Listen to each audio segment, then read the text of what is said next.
రజితారెడ్డి మీరే చెప్తున్నారు ఇప్పటికీ 10 సార్లు కేసీఆర్ ప్రభుత్వం రైతులకి రైతు బంధు ఇచ్చింది మేనిఫెస్టో లేకపోయినా సరే అనైతే చెప్తున్నారు.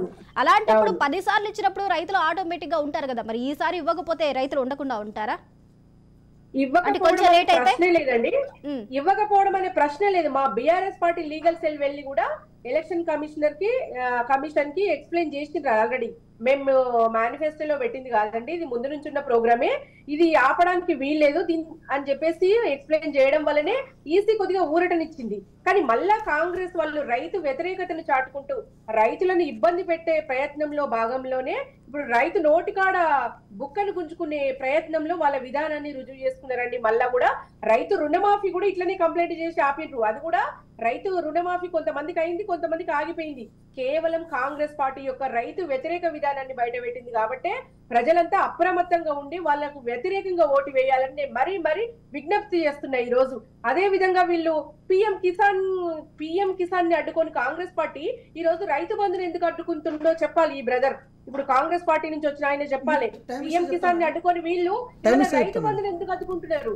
చూడండి, బీజేపీ కాంగ్రెస్ కలిసి పనిచేస్తుంది అనడానికి ఇది నిదర్శనం కాదంటారా? ఈసీ కూడా కాంగ్రెస్ పార్టీ చెప్పినట్టే చేస్తుంది అన్నట్టే కదండి. మరి ఇప్పుడు బీజేపీ కూడా ఆడించినట్టే ఆడుతుంది ఈసీ. కాబట్టి ప్రజలంతా అప్రమత్తంగా ఉండాలి. రైతు బంధుని ఆపి వీళ్ళు సైకో ఆనందం పొందుతున్నారు. కానీ రైతుల వ్యతిరేకి కాంగ్రెస్ అధికారం కోసం రైతుల పొట్టగొడతారా మీరు? రైతు బంధు దుబారా అంటున్నారు, అది కాదని చెప్పేసి మా అధినాయకుడు కుండ బద్దలు కొట్టినట్టు చెప్తున్నారు. ఇప్పుడు నిజంగానే రైతును నిలబెట్టే భరోసా అయినటువంటి ఈ రైతు బంధుని ఆపి వీళ్ళు పైశాచిక ఆనందం పొందుతున్నారు. కానీ దీన్ని రైతులు గాని ప్రజలు గాని ఎంత మాత్రం హర్షించారండి. ఇవాళ పోరాడి సాధించుకున్న తెలంగాణ రాష్ట్రంలో కేసీఆర్ గారి సారథ్యంలో గణనీయమైన అభివృద్ధి జరిగిందండి. ఇలా వ్యవసాయం నుంచి ఐటీ వరకు, పల్లె నుండి పట్టణం వరకు, ఇలా విద్య నుంచి వైద్యం వరకు తెలంగాణ రాష్ట్రం నేడు సమగ్ర సమీకృత సమతుల్య సమ్మిళిత అభివృద్ధిలో ఈ రోజు దేశానికి ఆదర్శంగా నిలిస్తే వీళ్ళు ఎక్కడున్నారండి? కాంగ్రెస్ పార్టీ ఇలా దృఢమైన నాయకత్వం, స్థిరమైన ప్రభుత్వం ఉండి రైతులను రాజులు చేసే ప్రభుత్వం ఉంది కాబట్టి ఇలా ఈ ప్రగతి సాధ్యమైందని వీళ్ళ మట్టి బుర్రలకు ఎప్పుడు అర్థమవుతుందండి? ఈ అభివృద్ధి ఇట్లనే కొనసాగించాలంటే మళ్ళా బీఆర్ఎస్ ప్రభుత్వం రావాలి కదండి. ఇవాళ చూడండి, దేశానికి అన్నపూర్ణ అయిందండి. వీళ్ళకి కనిపిస్తలేదంటే వీళ్ళ కంటికి ఈ రోజు అన్ని రంగాల్లో తెలంగాణ ప్రగతి అభివృద్ధి పదంలో దూసుకెళ్తుంటే వీళ్ళు అడ్డుకట్టలు పెట్టి కాళ్ళల్లో కట్టెలు పెట్టి ఆపుతున్నారండి. వాళ్ళని అడగండి, రైతుల దగ్గర పోయి కేసీఆర్ మీకు ఆస్తులు ఇచ్చిండా, అంతస్తులు ఇచ్చిండా అని అడగండి. నీళ్ల కోసం బీడుబడ్డ పొలాలకు, నీళ్లు లేని పొలాలకు నీళ్లు ఇచ్చిండ. రజితారెడ్డి గారు, టోటల్ గా రైతులకి పెద్దపీట వేస్తున్న పార్టీ బీఆర్ఎస్ అంటారు. ఎగ్జాక్ట్లీ 60 ఏళ్ళ అందరి సహాయం ఇవాళ వాళ్ళ రెక్కల కష్టము బీఆర్ఎస్ ప్రభుత్వం వచ్చినాకనే కదండి. ఇవాళ వాళ్ళ కష్టం వృధా పోనీయలేదు, వాళ్ళ చెమట చుక్కలు వృధా పోనీయలే కేసీఆర్. ఈ రోజు సాగు చేయడం వాళ్ళ బాధ్యత, వాళ్ళు పండించిన పంటలకు న్యాయం చేయడం కేసీఆర్ గారు బాధ్యతగా తీసుకున్నారండి. వాళ్ళు లేకుంటే సృష్టి ఎక్కడదండి, వాళ్ళు లేకుంటే అన్నం ఎక్కడిది? అసలు దేశానికి కమిషన్లు కాకతీయ అన్నారు, స్కామ్ల కాకతీయ. రజితారెడ్డి గారు మీరు ఎలా మాట్లాడుతున్నారంటే అసలు బీఆర్ఎస్ రేక ముందు ప్రజలు అసలు అన్నమే తినలేదు, అసలు రైసే లేదు, అసలు బతకలేదు అన్నట్టు మాట్లాడుతున్నారు. నిజంగా చెప్పాలంటే మీరు నిజమండి.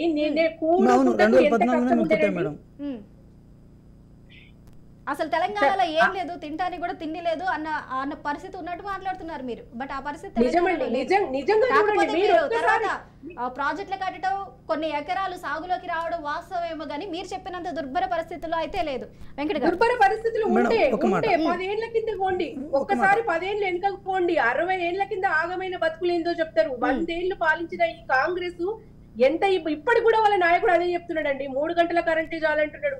ఇప్పటికి కూడా అదే మళ్ళా వెనక్కి తీసుకుపోయే పరిస్థితి కనబడుతుంది. ఇవాళ 24 గంటలు ఉచితంగా కరెంట్ ఇచ్చి అన్ని రంగాల్లో అభివృద్ధి ఇవాళ దేశానికి అన్నం పెట్టే స్థాయికి ఎదిగిందండి తెలంగాణ. అప్పుడు మేడం తెలంగాణ తెచ్చుకున్న తర్వాత కేసీఆర్ చేస్తున్న అవినీతిని ప్రశ్నించినందుకు మేము మట్టి బుర్రలైనాం మేడం. కేసీఆర్ చేస్తున్న అవినీతిని ప్రశ్నించినందుకు మట్టి బుర్రలైనాం. నిరుద్యోగ రేటు పెరిగినందుకు ప్రశ్నించినందుకు మట్టి బుర్రలైనాము. కాళేశ్వరంలో జరుగుతున్న అవినీతిని ప్రశ్నించినందుకు మట్టి బుర్రలైనాము. 2014 నుంచే బతకడం స్టార్ట్ చేసినాము. 2014 నుంచే రోడ్లు వచ్చినాయి, 2014 నుంచే కరెంట్ తీగలు వచ్చినాయి, 2014 నుంచే స్కూళ్ళు ఎస్టాబ్లిష్ అయినాయి, స్టార్ట్ అయినాయి. 2014 నుంచే డిఎస్సి నోటిఫికేషన్ వచ్చింది. 2014 నుంచే గ్రూప్ 1 నోటిఫికేషన్ వచ్చి అంటే ఉద్యోగాలన్నీ భర్తీ అయినాయి. 2014 నుంచే సెక్రటేరియట్ అంతా ఇక 2014 నుంచే తెలంగాణ పురుడు పోసుకున్నది. అంతకుముందు పాలన లేదు, వ్యవస్థ లేదు, సంక్షేమం లేదు, అసలు వైఎస్ రాజశేఖర రెడ్డి అనే వ్యక్తి లేడు. మేడం నేను ఒక మాట స్పష్టంగా చెప్పదలుచుకున్నా, మీరు చెప్తున్నారు కదా మేము మోకాల డేసినాం అని చెప్పి. కేసీఆర్ గారు ఇందాక మాట అన్నారు కదా, ఏమన్నారు, 6వ తారీఖు నుంచి మేము రైతు బంధు చేస్తామని అన్నారు కదా. అంటే దట్ మీన్స్ ఏంటంటే 6వ తారీఖు వరకు ఎలక్షన్ కోడ్ ఉన్నట్టే మేడం. ఒక ముఖ్యమంత్రి హోదాతో ఒప్పుకున్నారు కదా. అంటే ఎలక్షన్ కోడ్ ఉన్నప్పుడు ఇలాంటి కల్లిబుల్లి కథలు పడితే ఆగమవుతామని చెప్పి ఆయనకు తెలుసు కదా. మరి ఇన్ కేసు మీరు చెప్తే ఎలక్షన్ 3వ తారీఖు అంటే 30వ తారీఖు వరకు ఆపారనుకోండి, మేము 1వ తారీఖు నుంచి ఇచ్చుకుందాం, 1వ తారీఖు 2వ తారీఖు 3వ తారీఖు ఇచ్చుకుంటామని చెప్పి చెప్తే అయిపోతుంది కదా. మరి ఎందుకు 6వ తారీఖు నుంచి ఇస్తామంటున్నారు? అంటే అప్పటి వరకు ఎలక్షన్ కోడ్ ఉంది మేడం. ఎలక్షన్ కోడ్ ని గౌరవించాల్సిన బాధ్యత ఒక ముఖ్యమంత్రి గారికి ఉంటుంది. ఇబ్బంది పడకూడదు, ప్రజలకు రావాల్సిన సంక్షేమం అందాలి అని ఒక రిక్వెస్ట్ మీద ఈసీ దీనికి యాక్సెప్ట్ చేయడం జరిగింది. బట్ దీనికి మీరు అడ్డుకున్నారు. మేడం ఒక్క మాట నేను చెప్తాను madam. Election commission of India ఇచ్చిన నోటిఫికేషన్ ఉంటుంది కదా, ఆ నోటిఫికేషన్ లో కాంగ్రెస్ పార్టీ వాళ్ళు అడ్డుకున్నారా, బీఆర్ఎస్ పార్టీ అడ్డుకున్నారని చెప్పి క్లియర్ కట్ గా మెన్షన్ చేస్తుంది కదా మేడం. మేము ఏం ప్రభావితం చేస్తాం వాళ్ళని? హరీష్ రావు గారు చెప్పిన మాట వల్లనే మంగళవారం మీ అకౌంట్ లో పైసలు పడతాయని చెప్పిన మాట ప్రకారమే మేము ఆపినామని చెప్పారు కదా వాళ్ళు. తప్ప మా మీద ఎందుకు వేస్తారు? ఈ మాట వాస్తవం కాదని చెప్పి రజితా రెడ్డి గారిని అడగండి ఒక మాట.